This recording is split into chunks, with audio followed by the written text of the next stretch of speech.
Hey everyone, this is Mrs. Carr. How y'all doing today? Today is Wednesday, April 29th, and I am here for your rundown on science. So, we're still talking about structures and functions. Just a reminder, structures is that physical body part, and functions is how it's used or what it's used for. So these are adaptations, guys, adaptations. So for example, this is the same example I used for the last 2 days, but for example, the duck has webbed feet being the structure, and that those webbed feet are good to help it be a better swimmer. Helps it through the water. So that's the function. So webbed feet, that's the structure, and helping it to be a better swimmer would be the function.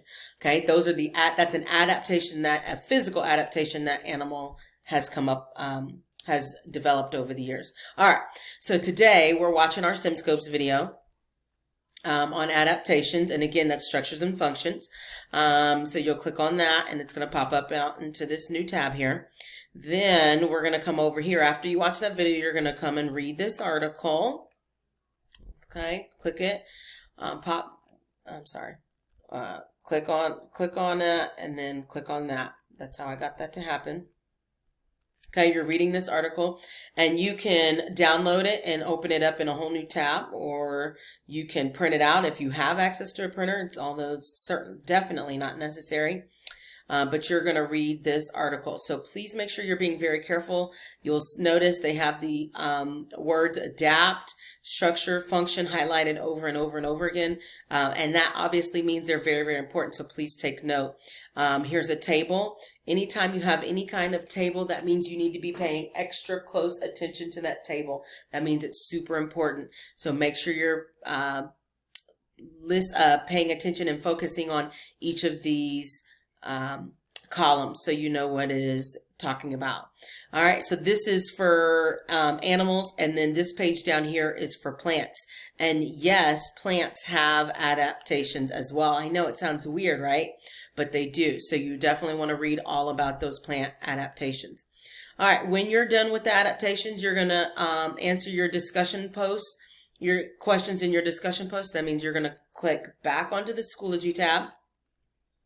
And then you're going to click on where it says discussion post, and you're going to post your answer there. If you're still having trouble with how to record your answer or file upload, then make sure you're watching that daily directions video from yesterday. I go over it again about how to post anything other than typing. All right. And again, as always, make sure you're going back and looking at your discussion post either later in that afternoon or maybe even the next morning, depending on how late you added to it, because you want to make sure that you are offering any clarification that is needed for that post. Okay. And then here, of course, are some answers that you can use. All right, today, so here's the fun part. You're going to create an imaginary animal with different adaptations to live in an imaginary ecosystem.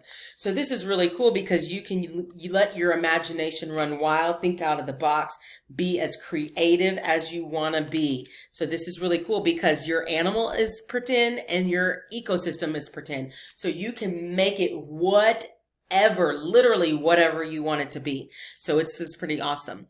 You're going to draw your creation on a piece of paper, whatever you have at home to draw it on. Okay. And label its structures and functions. So structures like the feet, what are those? And then the functions, and what are those feet good for? Do they have claws like birds, or are they paws like dogs, or are they webbed feet like ducks? And then what are those good for? So make sure you are just labeling and telling what that function is for your animal. The other thing that you need to do is describe the ecosystem in which the animal lives. So why are you giving your animal thick layers of fur? Well, that would go to the ecosystem because it must live in some kind of ecosystem that would require that. So make sure you're adding that description because that will help make your animal more clear, or your imaginary animal more clear. And then explain how its structures and functions help it to survive in the ecosystem. Okay, so please don't forget that part. That's an important step. I cannot wait to see what you guys come up with. When you're done, please take a picture of it. You can post, or you can do a video of it, or you can take a picture of it and you can email it. You can text it and remind. You can put it in the discussion post, where you, add it. Well, if you took a picture of it, you can do that one where you add a file, or if you want to take a video of it, you can click on the microphone button and do the audio and video and take a video of the picture. You can come here and do a new message here. Okay, and so here are those options I was talking about, only this in the discussion post, but you can do it here as well. So again, if you take a picture of it, you can click here and then open up the file and find it. If you want, you can do the recording of it, do a video recording of it and show it on the video of it. But if you take a picture of it, or you can email it, or you can send it and remind. Either way, I cannot wait to see what you guys come up with, because this is truly as imaginary and as creative as you want to be.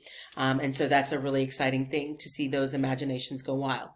All right, guys, please let us know if you have any questions. Don't forget to utilize your Teams right here.